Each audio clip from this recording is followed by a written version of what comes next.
Abra, por favor, a sua Bíblia em Gênesis, capítulo número 42.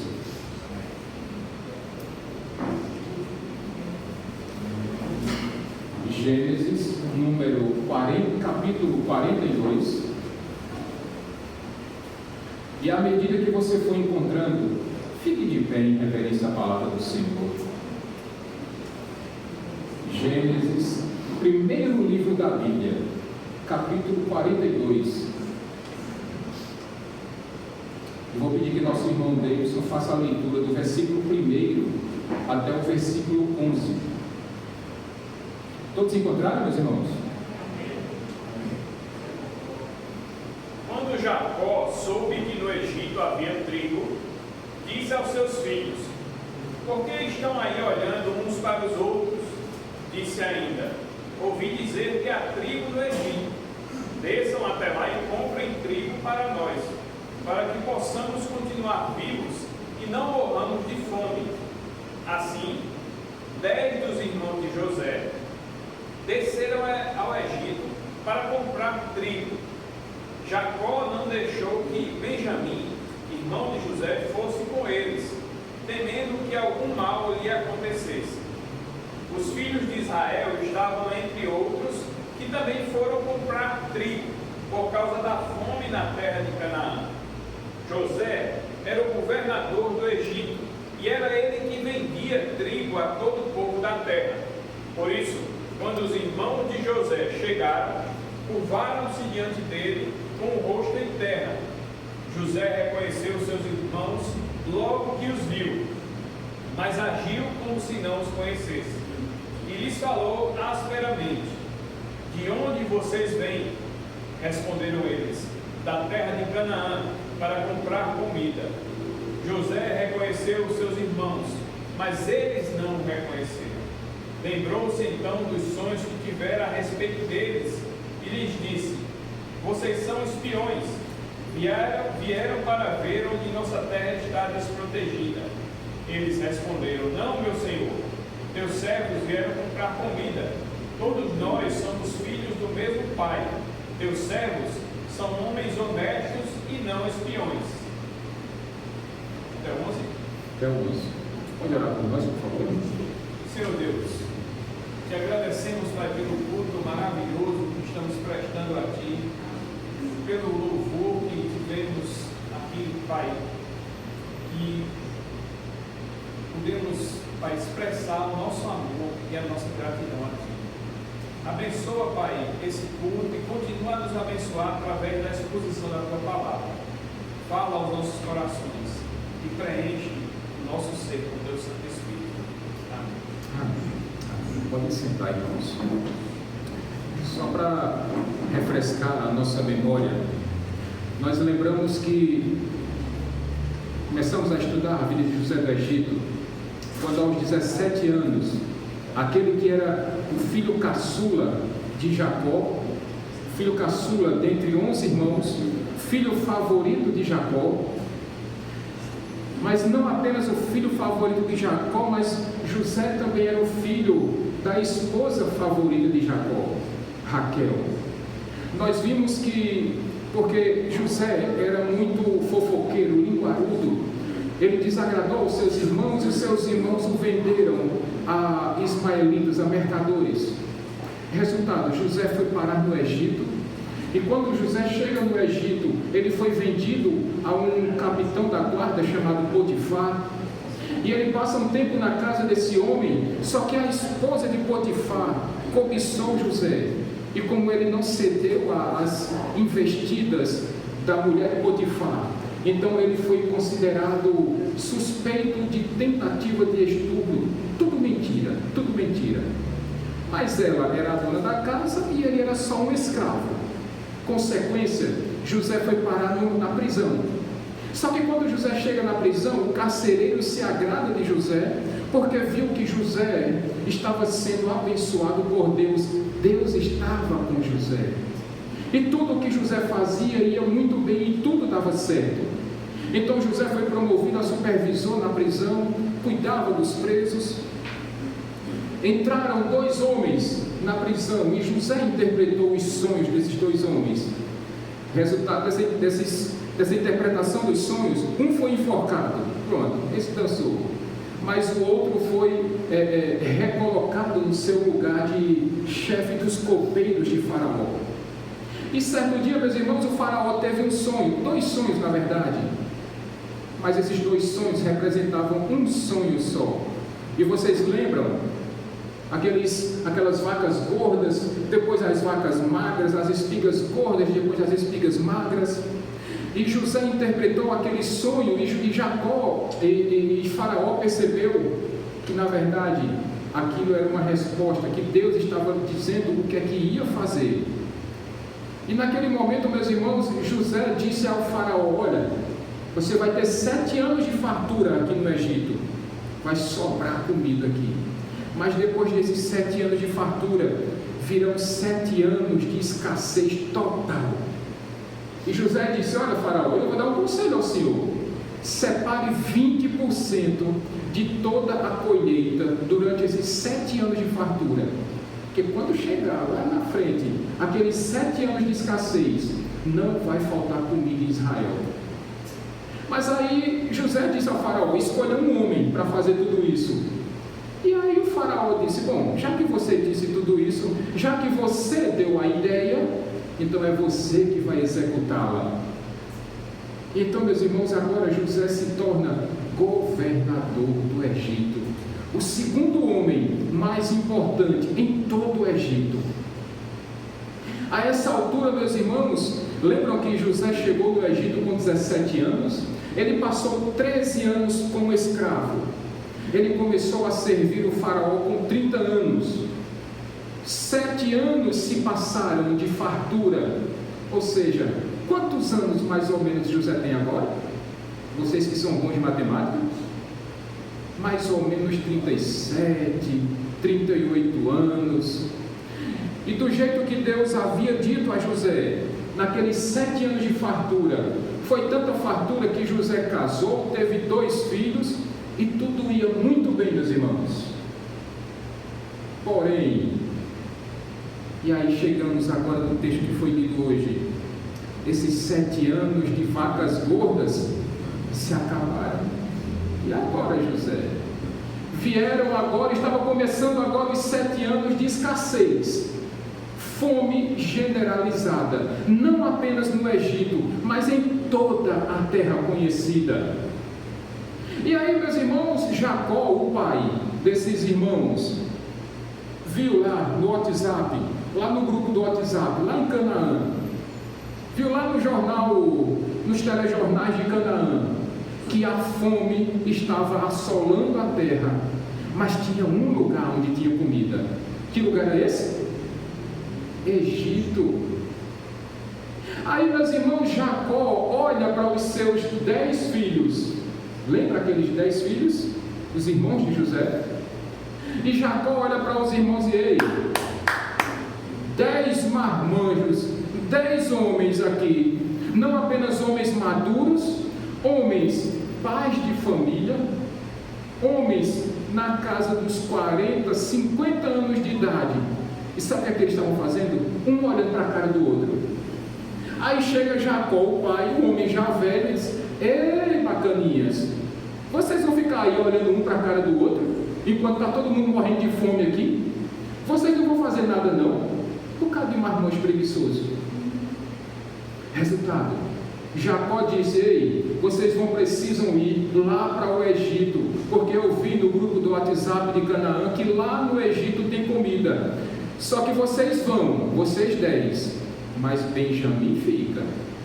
Porque Benjamim, meus irmãos, era irmão caçula de José, filho da mesma mãe, inclusive. Mas aí Jacó disse: vocês vão, mas Benjamim fica. O que já nos leva, meus irmãos, a pensar que o coração de Jacó ainda estava meio complicado. Jacó perdeu José, mas parece que ele se preocupou em colocar um substituto no lugar de José. E quem foi esse? Benjamim, o irmão de José. Aí Jacó disse: Benjamim, você fica, seus irmãos vão. Mas só que no versículo 6, meus irmãos, aqueles 10 irmãos chegam no Egito. E quando eles chegam no Egito, eles se deparam com um homem que estava vendendo trigo. E que homem era esse? José. E eles se prostram na presença de José. E eles vão lá dizer que saíram daquele lugar. E eles vão comprar comida. Só que quando José olha para os seus irmãos, ele os reconhece. Mas os irmãos de José não o reconheceram. E um detalhezinho aqui. Como é que hebreus se vestiam? Hebreu tinha cabelo grande. Hebreu tinha aquela barbona grandona. Hebreu usava uma roupa diferenciada. Mas os egípcios, conforme as escavações, conforme os relatos que nós recebemos, egípcios eram diferentes. Os egípcios, muito provavelmente, os homens egípcios, Anderson, eram homens que não usavam cabelo, não gostavam de cabelo, nem barba, nem bigode, nem nada. Muito provavelmente esses homens se depilavam. Esses homens também usavam maquiagem, e isso era um costume deles. Por isso, meus irmãos, os irmãos de José não o reconheceram. José estava bacana, correntona de ouro no pescoço, roupa de egípcio, maquiagem de egípcio, falava como egípcio. Os irmãos dele não reconheceriam, mas José os reconheceu. E como José os reconheceu, ele perguntou asperamente para os seus irmãos: de onde vocês vêm? Porque, meus irmãos, é bacana que de vez em quando alguma coisa do nosso passado vem à tona. Parece que para perturbar o nosso sossego, para tirar o nosso foco, a nossa concentração. E quando José avistou aqueles homens, ele perguntou: de onde vocês vêm? E a resposta daqueles homens: meu senhor, nós viemos de Canaã, porque viemos comprar comida.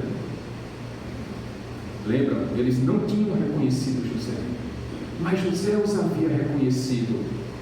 Tanto que o texto vai dizer que José se lembrou do sonho que ele havia tido. Lembra lá no capítulo 37? José teve 2 sonhos. Ele viu nos sonhos que naquele momento o feixe de José ficava de pé e os dos seus irmãos se prostravam diante dele. Por isso que os irmãos de José tinham tanta raiva dele. O outro sonho que José teve é que o sol, a lua e 11 estrelas, ou seja, sua mãe, seu pai e 11 irmãos se prostravam diante de José. E José se lembra desse sonho. Mas quando José contou quantos irmãos tinham? 10. Na cabeça de José está faltando 1. Se eu sonhei com 11, mas aqui só tem 10, isso é sinal que está faltando 1, Alberto. Por isso, aquele José falou asperamente com aqueles homens: quem são vocês? E de onde vocês vêm? E a resposta daqueles homens: meu senhor, nós somos filhos de um mesmo homem, de um mesmo pai, e nós somos homens honestos. Aí eu fico olhando, meus irmãos, na cabeça de José: vocês são o que mesmo? Honestos? Vamos ver se esses homens são honestos mesmo, meus irmãos. Eles mataram um povo, eles mataram todos os homens de uma tribo, eles fizeram uma tramóia lá e mataram todos os homens de uma tribo.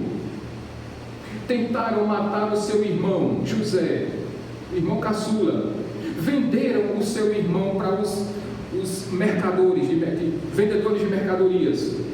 Enganaram o pai deles, dizendo que o seu irmão havia sido atacado por animais. Esses homens abandonaram a sua fé, ou pelo menos alguns deles abandonaram a sua fé, se casaram com pessoas de outros povos, se prostituíram, praticaram incesto, prostituição. Dá para dizer que esses homens são honestos? Não tem a menor chance. José sabia que isso era mentira. Na cabeça de José ele deve estar pensando: rapaz, eu sei o que vocês fizeram no passado de vocês. Inclusive, esse é o tema da mensagem dessa noite. Eu sei do que vocês fizeram no passado. José sabia. porque José foi testemunha ocular. José viu o que esses irmãos tentaram fazer, e agora esses homens chegam: olha, meu Senhor, nós somos honestos. Mentira deslavada, mentira deslavada. Por isso José disse: vocês vieram aqui porque vocês estão tentando descobrir quais são os pontos fracos de Egito. Vocês são espiões. E aqui uma pausa, meus irmãos, uma pausa para trazer aqui para a nossa realidade. Tentem se colocar no lugar de José. José havia um pouco mais de 20 anos que estava no Egito, havia sido vendido como escravo, e agora José é o segundo homem mais importante de todo o Egito. Tinha poder e autoridade, tinha inclusive o selo, o anel do faraó que foi dado a ele. José tinha casado, tinha tido 2 filhos, inclusive um dos filhos dele é Manassés, porque Deus me fez esquecer do meu sofrimento. Mas será que José tinha esquecido mesmo? Porque na primeira oportunidade em que o passado de José veio à tona, ele perdeu o prumo, tanto que ele falou asperamente com seus irmãos. Eu disse aos irmãos que José havia sido matriculado, meus irmãos, na escola do sofrimento, e muitas disciplinas José tinha aprendido, mas estava no momento de José aprender mais algumas lições. E a lição que José estava prestes a aprender, meus irmãos, é a doutrina da redenção. E as lições, talvez as mais difíceis, Cícera, que nós encontramos em toda a Bíblia, que é a lição do perdão e da reconciliação. Se você pensa que Deus estava querendo pregar uma peça em José, assim como talvez ele tenha pensado, então nós estamos enganados, porque o que Deus estava ensinando agora a José, meus irmãos, é a obra da redenção. Deus estava trazendo para José uma lição que nós só aprendemos na prática, porque, meus irmãos, todos nós, assim como José e a família de José estava prestes a aprender, é que sim, nós também estamos passando pelo processo de redenção. Esse mesmo processo de redenção que Deus aplicou na sua e na minha vida, quando mandou Cristo Jesus para morrer no seu e no meu lugar naquela cruz do Calvário, para que os nossos pecados fossem perdoados, para que a nossa dívida fosse anulada e nós fôssemos reconciliados novamente com Deus Pai Todo-Poderoso. E era isso que Deus estava fazendo agora com José e toda a sua família. Só, meus irmãos, que a doutrina ou a lição do perdão é uma das mais difíceis. Alguém já disse que perdoar é se lembrar das dores sem sofrer. Alguém já disse também, meus irmãos, que aquele que aprende a perdoar, ele não vai se esquecer nunca, porque perdão não tem nada a ver com amnésia e perdão não tem nada a ver com Alzheimer. Perdão é você conseguir olhar para a pessoa que te magoou, para a pessoa que te fez mal, para a pessoa que te fez sofrer e dizer: olha, você está perdoado. Eu lembro de tudo, só que isso hoje não me causa mais dores. Não me causa mais dores.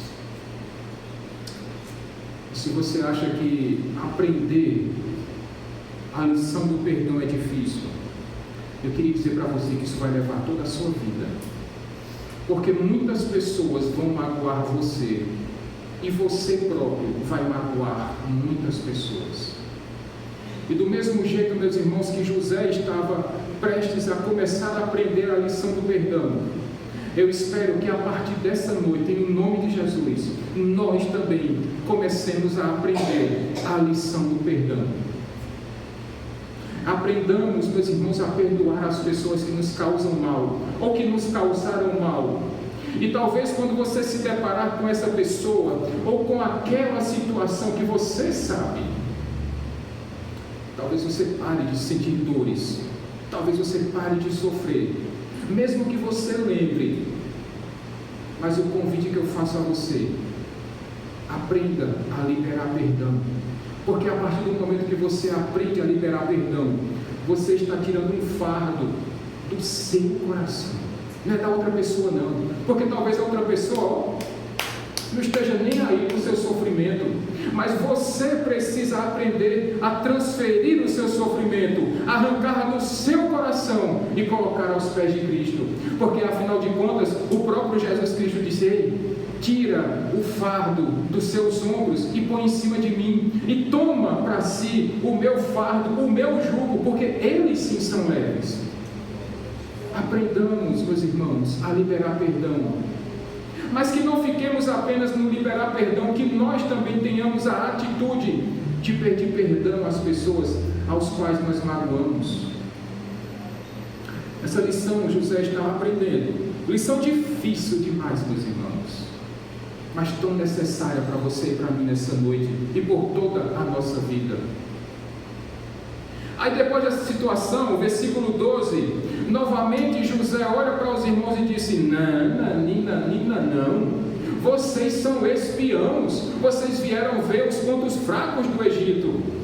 E mais uma vez, aqueles homens disseram: não, meu Senhor, nós éramos 12 irmãos.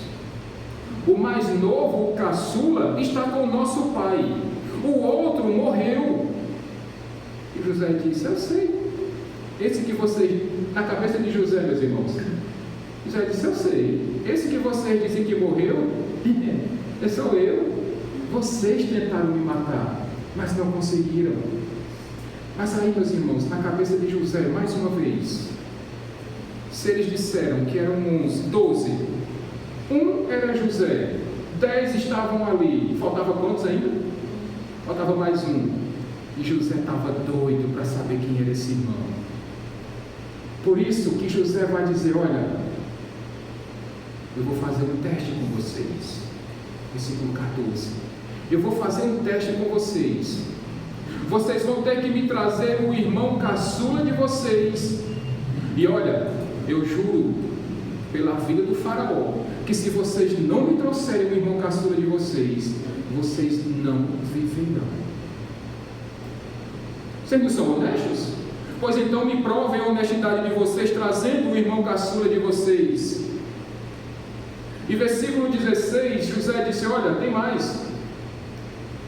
Vocês vão, um de vocês vai lá, aliás, vai ficar 1 e 9 vão, não, mentira, 9 vão ficar, e um de vocês vai buscar o irmão caçula de vocês. E enquanto isso, os 9 ficarão presos aqui. E o texto vai dizer, meus irmãos, que durante 3 dias, aqueles 10 irmãos ficaram presos.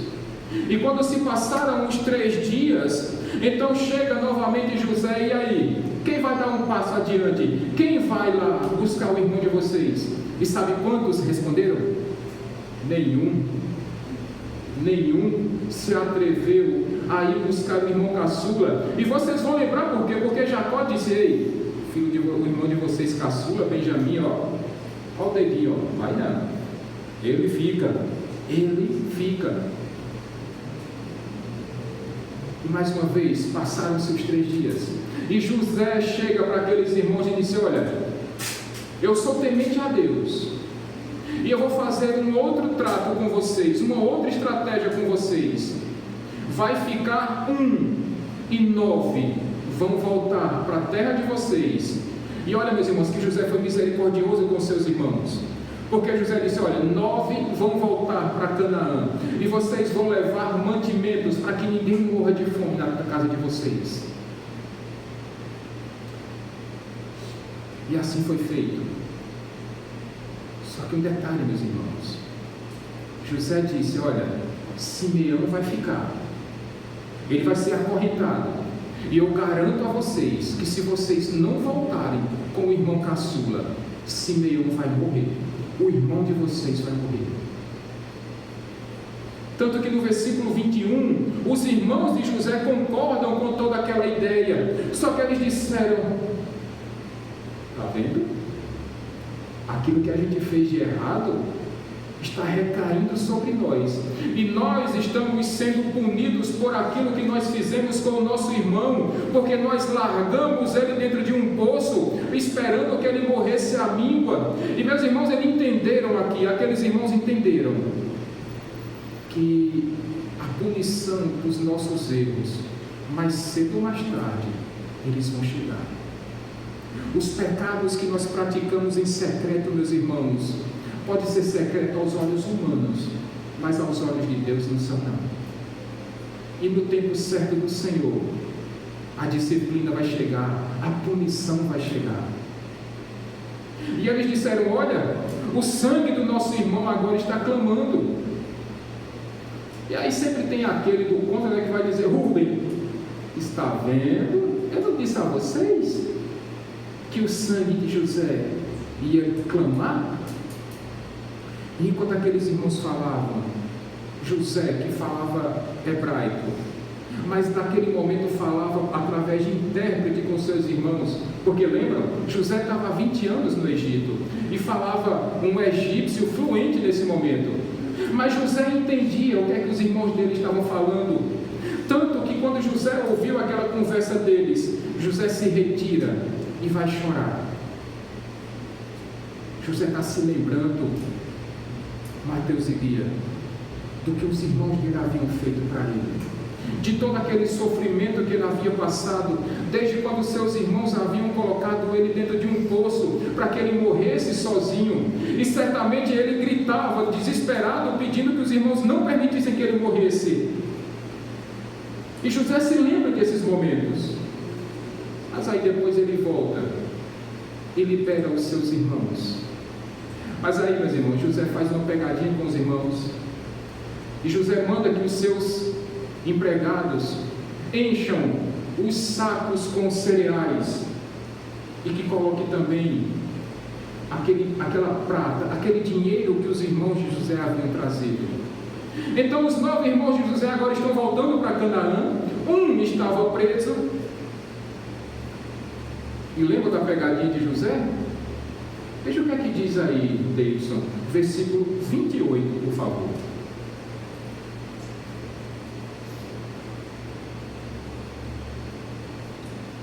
E disse aos seus irmãos: devolveram a minha prata, está aqui em minha bagagem.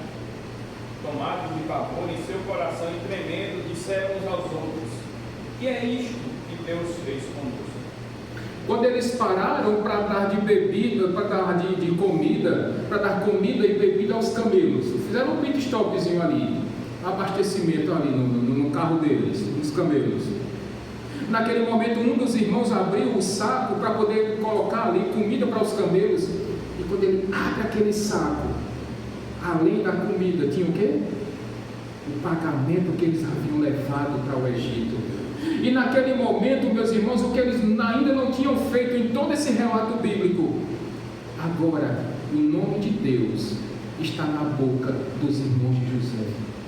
O que foi que Deus fez conosco? Quando eles mataram homens, eles não se lembraram de Deus. Quando eles mentiram para o seu pai, eles não se lembraram de Deus. Quando eles estavam adulterando, prostituindo, quando eles estavam praticando incesto, ninguém se lembrava de Deus. Mas agora que Deus está descendo a mão, deitando a mão sobre eles, agora eles se lembram. Agora eles perguntam: por que Deus está fazendo isso conosco? E isso nos leva a pensar, meus irmãos, que nesse momento Deus está trabalhando na vida desses irmãos. Deus está trabalhando na vida desses irmãos. O que eles não haviam entendido até agora, eles estavam começando a entender. E quando eles chegam ali, meus irmãos, se deparam com esse dinheiro lá. Imagina o medo desses irmãos.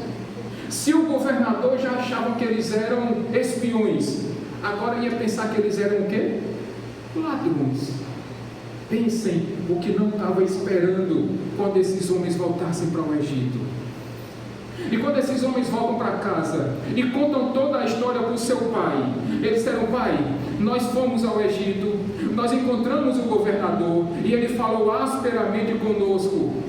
E quando nós chegamos ali, nós abrimos a sacola, o nosso irmão mais ficou ali acorrentado, ficou preso, e o governador exige que Benjamim seja levado ao Egito. Se isso não fosse bastante, meus irmãos, quando eles abrem as suas sacolas, os seus sacos, que se deparam com aquele tanto de coisa, inclusive o dinheiro, pense no desespero, pense no medo grande desses irmãos. Eles contaram lá para o pai: olha, nós dissemos que éramos homens honestos. Agora, imagina isso na cabeça de Jacó, do seu pai: vocês honestos? Bom, por que vocês estão mentindo tanto? Por que vocês estão inventando tanta história? O que nós entendemos aqui, meus irmãos, é que sim, Deus estava transformando a vida de alguns desses homens, mas o que nós encontramos aqui, meus irmãos, é um homem, um pai, que ainda não havia aprendido a lição. 20 anos haviam se passado, mas Jacó ainda continuava com o mesmo coração complicado. Nós dissemos que a culpa desses irmãos serem desse jeito é única e exclusiva de Jacó.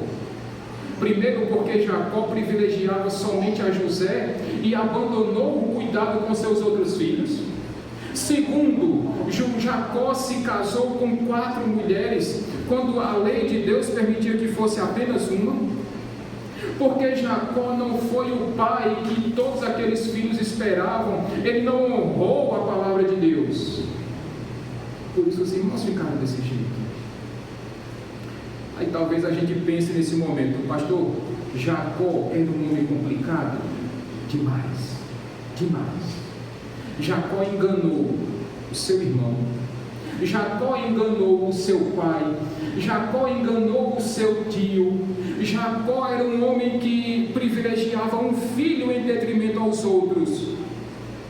Mas foi também Jacó, meus irmãos, que quando nós chegamos agora nas páginas do Novo Testamento, alguns homens vão dizer que o nosso Deus é o Deus de Abraão, de Isaac e de Jacó.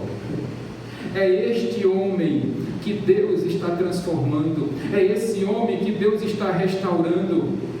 Porque se teve conserto para Jacó, meus irmãos, tem conserto para mim e para você. Porque se teve restauração para a família de Jacó, tem restauração para mim e para a sua família. Porque se teve restauração na criação dos filhos de Jacó, tem restauração para a criação dos seus filhos. Porque se teve fórmula boa para a vida de Jacó, se Deus resgatou, redimiu a vida de Jacó, Deus certamente pode fazer isso na minha e na sua vida. Na minha e na sua vida. E finalmente, versículos 35 até o 38 desse, por favor. Ao esvaziarem as bagagens, dentro da bagagem de cada um estava a sua bolsa cheia de prata. Quando eles e seu pai viram as bolsas cheias de prata, ficaram com medo. E disse-lhes seu pai Jacó: vocês estão tirando meus filhos de mim. Já fiquei sem José, agora sem Simeão, e ainda querem levar Benjamim. Tudo está contra mim. Então Rúben disse ao pai: podes matar meus 2 filhos se eu não trouxer de volta. Deixa-o aos meus cuidados e eu o trarei. Até o final? Mas o pai respondeu: meu filho não descerá com vocês. Seu irmão está morto e ele é o único que resta.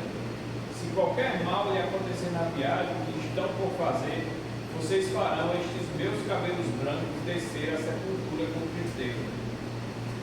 O que está acontecendo aqui, meus irmãos? Jacó, diante daqueles filhos, muito provavelmente Jacó colocava a culpa de ter perdido José nos seus filhos. E naquele momento Jacó está dizendo: olha, vocês já me fizeram perder José, agora vocês me fizeram perder Simeão. E na cabeça de Jacó, ele já tinha perdido Simeão, meus irmãos. E ele disse: eu já perdi 2 e não vou perder Benjamim também não. A culpa é de vocês, porque ninguém merece, nenhum pai merece ter filhos como vocês. Mas a grande lição aqui, meus irmãos, que nós precisamos aprender é que a obra da redenção de Deus está acontecendo em José, porque Deus está ensinando José a liberar perdão. Deus também está transformando a vida desses irmãos, porque o projeto de reconciliação não vai acontecer agora, mas vai acontecer mais para frente.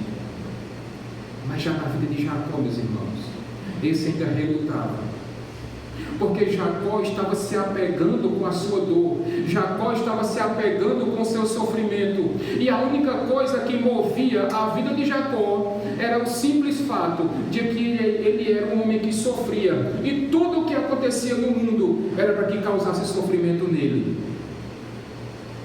O que definia a vida de Jacó era o sofrimento.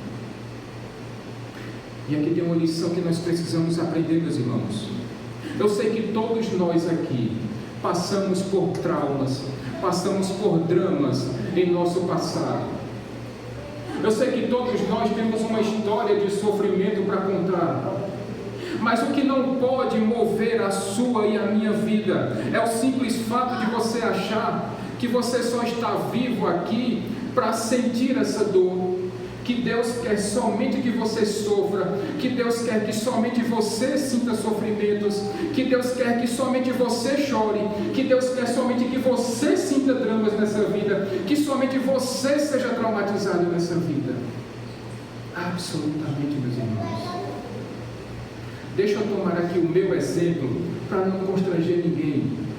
Mas imaginem que se eu parasse a minha vida depois que eu perdi a visão, e o único motivo, a única frase, o único pensamento que tivesse na minha cabeça, as únicas frases, as únicas palavras que saíssem da minha boca fossem que eu não enxergo, que eu sofro, que eu sou um coitadinho, que eu sou vítima da sociedade, que eu sou um pobre miserável, sofredor, ó dia, ó vida, ó azar. Não, meus irmãos, o fato de eu ter perdido a visão não faz ou não fizeram com que eu paralisasse a minha vida. Sabe por quê? Porque eu sei que tem um Deus que é muito maior do que meu sofrimento. Porque eu sei que eu tenho um Deus que é muito maior do que o meu drama.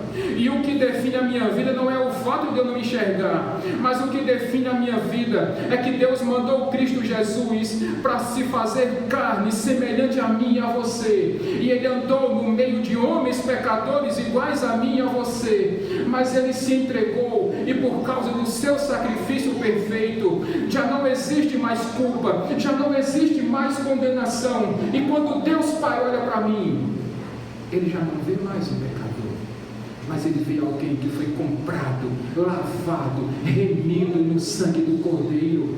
Por isso, eu já não preciso mais viver em função da minha dor. Eu aprendi que eu posso pegar toda essa minha dor que está aqui e transferir para Cristo Jesus, porque Ele vai tomar as minhas dores, porque Ele vai tomar os meus dramas. E Ele mesmo disse que nos momentos em que minhas pernas fraquejarem, Ele vai estender a sua mão e vai me segurar. Por isso, meus irmãos, eu sei que eu não tenho a capacidade de medir o sofrimento de ninguém aqui, e nem também quero menosprezar o sofrimento de ninguém. É por isso que eu tomei o meu exemplo, tomei a minha dor, o meu sofrimento, a minha angústia. Mas eu queria dizer para você que do mesmo jeito que Deus tirou a minha dor, Deus é Deus para tirar a dor de todo aquele que recorrer a Ele. Deus é Deus, Deus tem poder e autoridade, meus irmãos, para tirar a minha culpa, o meu drama, o meu trauma, o seu trauma, o seu drama e o seu sofrimento. O que precisamos é nos submeter à vontade de Deus. O que nós precisamos, meus irmãos, é entender que o meu drama não vai simplesmente passar pela força do meu braço, mas o meu drama vai ser retirado pela graça e pela misericórdia do Senhor.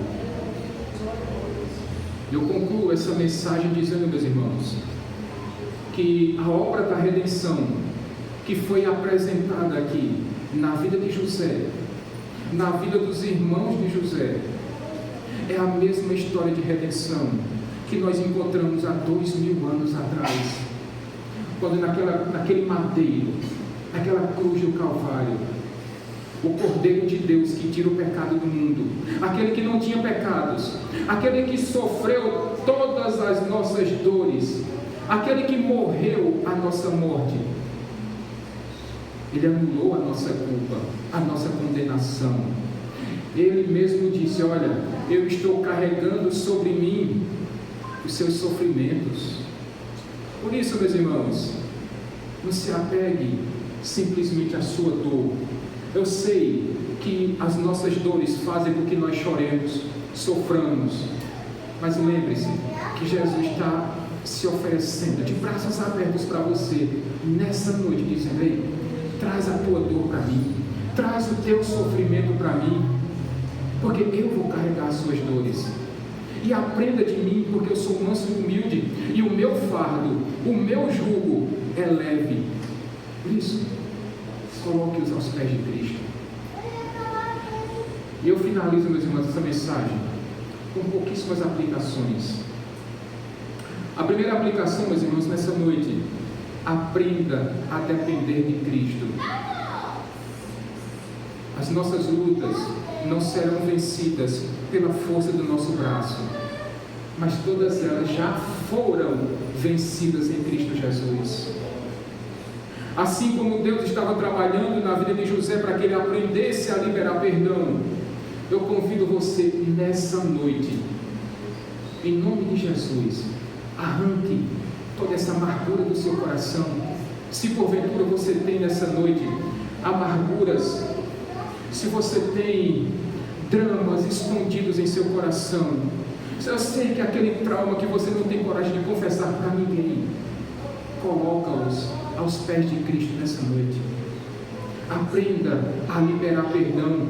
E o convite que eu faço a você nessa noite, hoje mesmo, diga, peça a Cristo Jesus: Senhor, arranca de mim essa amargura, arranca de mim toda essa raiva, para que eu não me defina apenas como uma pessoa amarga, indiferente, insensível. Mas em segundo lugar, aprenda também a pedir perdão. Se tem alguém que você magoou nessa noite, ou durante a sua vida, nessa noite, vá a essa pessoa e peça perdão a ela. Talvez você diga: pastor, mas foi a pessoa que me magoou. Então seja você a dar o primeiro passo e vá lá para a pessoa e diga: olha, eu te perdoo, porque Cristo perdoou os meus pecados, e eu não posso reter o perdão para você. Por isso, por mim, você está perdoado no nome de Jesus. E finalmente, meus irmãos, finalmente, aos pais de plantão, não aprendam ou não sigam o exemplo de Jacó. Amem os seus filhos de forma igualitária. Não tenham preferência em relação aos seus filhos. Ame-os de todo o coração, por igual, porque certamente dessa forma vocês terão famílias funcionais, famílias equilibradas e famílias que glorificarão o nome do Senhor. Amém? Vamos ficar de pé, meus irmãos. Enquanto os elementos vão ser passados, eu sei que nesse momento, meus irmãos, eu sei que o Espírito Santo está inquietando o seu coração, para que você aprenda e tome a decisão nessa noite de liberar perdão para aquela pessoa que te magoou nessa noite. Mas se você está dizendo: pastor, pelas minhas forças eu não consigo, então peça a Cristo Jesus nessa noite. Peça a Cristo que te dê forças, sabedoria, para que você libere perdão e chegue naquela pessoa e diga: olha, eu te perdoo. Ou então, se você magoou alguém. Que não passe dessa noite, meus irmãos, que você vá à pessoa que você fez mal, que você causou sofrimentos, e diga: me perdoa em nome de Jesus. Me perdoa em nome